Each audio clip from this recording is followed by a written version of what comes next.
జన సమూహములను చూచి కొండ ఎక్కి కూర్చుండగా ఆయన శిష్యులాయన యొద్దకు వచ్చిరి. అప్పుడాయన నోరు తెరచి ఇలాగు బోధింపసాగెను.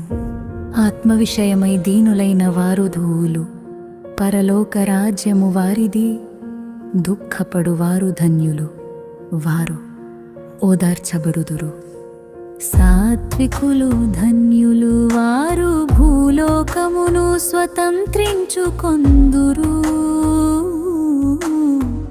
నీతి కొరకు ఆకలి దప్పులు గలవారు ధనులు, వారు తృప్తిపరచబడుదురు. కనికరము గలవారు ధన్యులు, వారు కనికరము పొందుదురు. హృదయ శుద్ధి గలవారు ధన్యువారు దేవుని చూచెదరు. సమాధాన పరచువారు ధన్యులు, వార దేవుని కుమారులనబడుదు.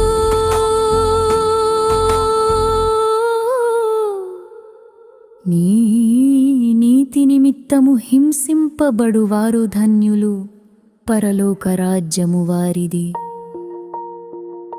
నా నిమిత్తము జనులు మిమ్మును నిందించి హింసించి మీ మీద అబద్ధముగా చెడ్డ మాటలెల్ల పలుకునప్పుడు మీరు ధన్యులు.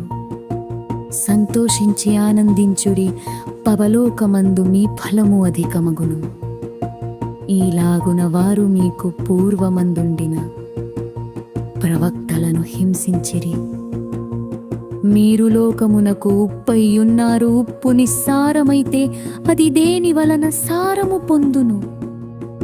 అది బయట పారవేయబడి మనుష్యుల చేత త్రొక్కబడుటకే గాని మరి దేనికిని పనికి రాదు.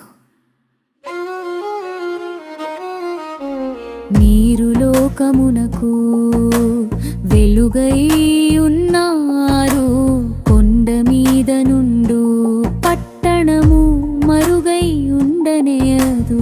మనుష్యులు దీపము వెలిగించి కుంచగ క్రింద పెట్టరు. కాగిరవి ఇంట నుండు వారి కందిరితి వెలుగిచ్చుతకై దీపస్తంభము మీదనే పెట్టుదురు. మనుష్యులు మీ సత్క్రియలను చూచి పరలోకమందున్న మీ తండ్రిని మహిమపరచునట్లు వారి యుదిక మీ మేలుకు ప్రకాశింపనీయుడి. ధర్మశాస్త్రమునైనను ప్రవక్తల వచనములనైనను కొట్టివేయవచ్చి తినని తలంచవద్దు. నెరవేర్చుటకే గాని కొట్టివేయుటకు నేను రాలేదు. ఆకాశమును భూమియు గతించిపోయిననే గాని ధర్మశాస్త్రమంతయు నెరవేరు వరకు దాని నుండి ఒక పొల్లైనను ఒక సున్నైనను తప్పిపోదని నిశ్చయముగా మీతో చెప్పుచున్నాను. కాబట్టి ఈ యాజ్ఞనలో మిగుల అల్పమైన యొకదానినైనను మీరి మనుష్యులకు అలాగున చేయ బోధించువాడెవడో వాడు పరలోక రాజ్యములో మిగులామపుననబడును. అయితే వాటిని గైకొని బోధించువాడెవడో వాడు పరలోక రాజ్యములో గొప్పవాడనబడును. శాస్త్రుల నీతి కంటెను పరిసయ్యుల నీతి కంటేను మీ నీతి అధికము కాని ఎల మీరు పరలోక రాజ్యములో ప్రవేశింపనేరని మీతో చెప్పుచున్నాను. నరహత్య చేయవద్దు. నరహత్య చేయువాడు విమర్శకు లోనగునని పూర్వీకులతో చెప్పబడిన మాట మీరు విన్నారు గదా. నేను మీతో చెప్పునదేమనగా, తన సహోదరుని మీద కోపపడు ప్రతివాడు విమర్శకు లోనగును. తన సహోదరుని చూచి వ్యర్థుడా అని చెప్పువాడు మహాసభకు లోనునదు. బ్రోహి అని చెప్పువాడు నరకాగ్నికి లోనగును. కావున నీవు బలిపీఠమును మరుగణము నర్పించుచుండగా నీ సహోదరునికి విరోధమేమైను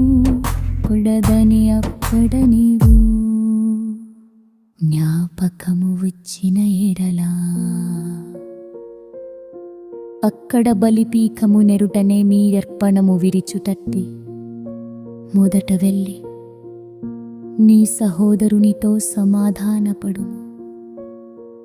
అపుత్తరువాత వచ్చి మీ అర్పణము నర్కింపము.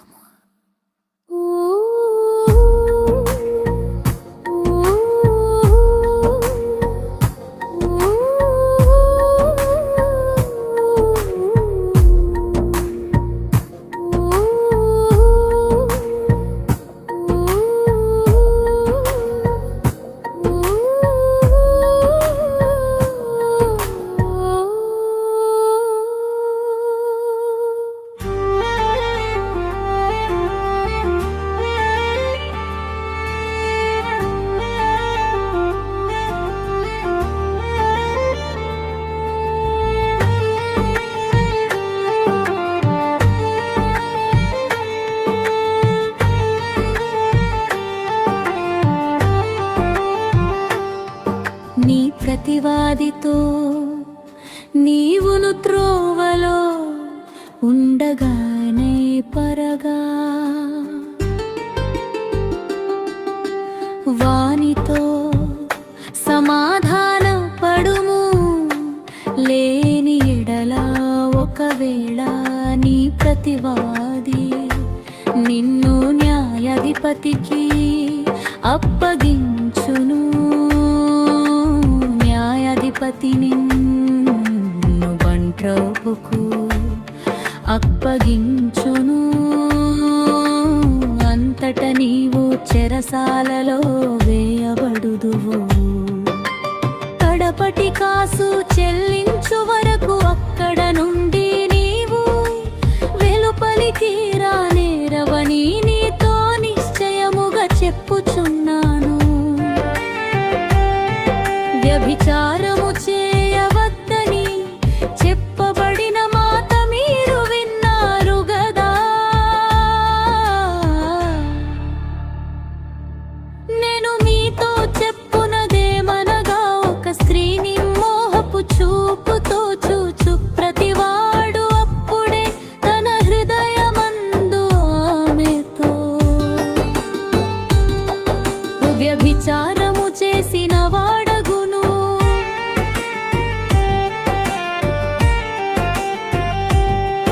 నీ కుడి కన్ను నిన్ను అభ్యంతరపరచిన ఎడల దాని నిరికి యుట నుండి పారవేయుము. నీ దేహమంతయు నరకములో పడవేయబడకుండా నీ అవయవములలోనొకటి నశించుట నీకు ప్రయోజనకరము గదా. నీ కుడి చెయ్యి నిన్నభ్యంతరపరచిన ఎడల వాని నరికి యుద్ధ నుండి పారవేయు. నీ దేహమంతయు నరకములో పడకుండా నీ అవయవములలో ఒకటి నశించుట నీకు ప్రయోజనకరము గదా. తన భార్యను విడనాడువాడు ఆమెకు పరిత్యాగ పత్రిక ఇయ్యవలెనని చెప్పబడి ఉన్నది గదా. నేను మీతో చెప్పునదేమనగా, వ్యభిచార కారణమును బట్టి గదా.